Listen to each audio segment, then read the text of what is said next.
The Aam Aadmi Party is likely to proceed with its plans to contest all 224 assembly seats in the southern Indian state of Karnataka after the High Court in the state gave the Election Commission a week's time to grant the party national status. Now, the court order has come just a month ahead of the crucial elections where the Aam Aadmi Party has already announced 140 candidates. In its petition to the court, the party had demanded that the Election Commission recognize it as a national party, saying that the delay was impeding its ability to contest the elections.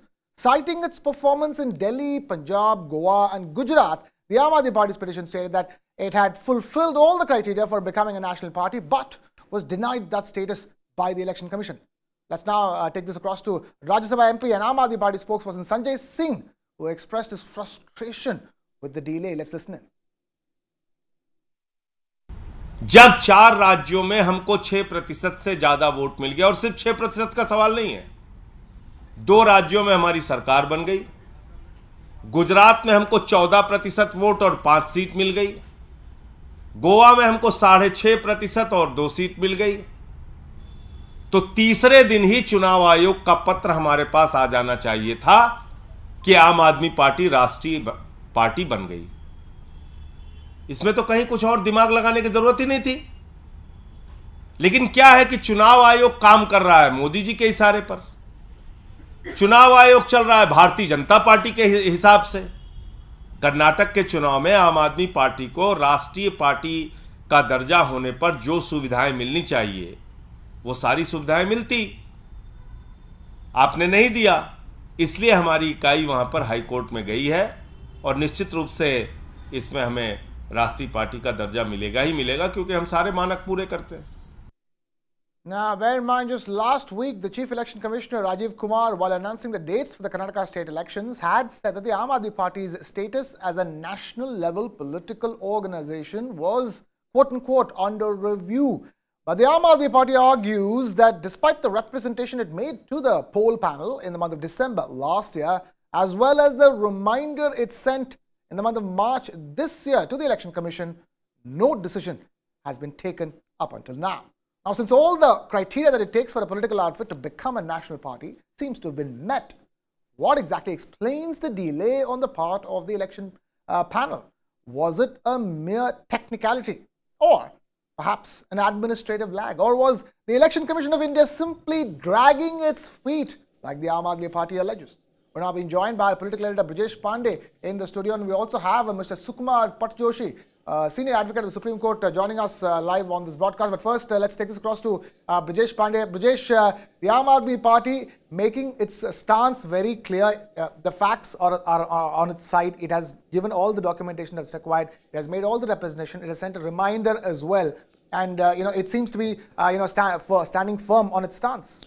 Well, yes, if they have the data, then it's very surprising that the Election Commission has still not given them the status of national party. And this is the reason why the local unit has moved to Karnataka High Court. And yesterday, Karnataka High Court asked the Election Commission of India to, to decide on the status of Aam Aadmi Party, whether it's a national party or not. And if they are not giving a national party status to Aam Aadmi Party, then why so? So I think, it must be embarrassing for the Election Commission of India that they are now being forced by the High Court to decide on this judgment. Ideally, they should have done. And I think, issues like these do raise doubt, and it has given ammo to Arvind Kejriwal's party, Aam Aadmi Party, and this is the reason why you heard Sanjay Singh saying that, that the Election Commission is playing in the hand of the central government and all. Because these are things I think, the Election Commission should take a proactive role and also ensure that there is no delay if they have all the... Expedite the process, considering the fact that there are elections around the corner. Mr. Sukumar Patjoshi, that's, the fact of the matter is that the time is of essence because we have an election in about 30 odd days from now in the state of Karnataka. Good afternoon. For the viewers, let me first say that what the real issue, and so that they should understand. As per the ECI rule book, a political party can apply to be recognized as a national party if they have any of these eligibilities. The first one is it is recognized in at least 4 states. The others are little irrelevant for today's topic, but they are also 6% polling in or 4 MPs in Lok Sabha, and at least own 2% of the total seats in lower house. So that's irrelevant. The first one is they are eligible. There is no doubt about it because they are ruling two states, and in Goa and Gujarat, they have polled more than 6% votes. That's the criteria required. And accordingly, they also applied in December 19, 2022 for recognition to the ECI. As per Rule 6B of the this reservation of allotment of symbols by the Election Commission of 1968, if over 6% vote share is there in more than 4 states, then they have to be declared as a national party. So therefore, the things are all right. It is unfortunate that they had to go to the court, but now I am sure the time was the essence, but they'll get it and they know it. Their campaigning is going on that. Right. And the court has also directed, and by in 2-3 days or something, it has to come. It will come just before the process starts there. It will be. It has to come. What are the advantages of that or disadvantages of that? Once, if you are considered as a national party, you will continue with your own symbol. That is, the broom will continue and unchanged across India. That is the first advantage, which if they are not given, they would have lost. Second, the national parties get a broadcast and telecast bans on Akashvani and Doordarshan for general elections. This is another thing. Then there can be minimum of 40 star campaigners that is there. They can be getting that kind of a thing. And also, they may get government land to build party headquarters. Recognized state and national parties need only to proposals for the filing nomination. These are the advantages. So therefore, by delaying this, of course, any party up here and any other party who is eligible and not getting it in time definitely causes difficulties and political disadvantages. But also such controversies, to my mind, also helps the party to gain sympathy of the voters.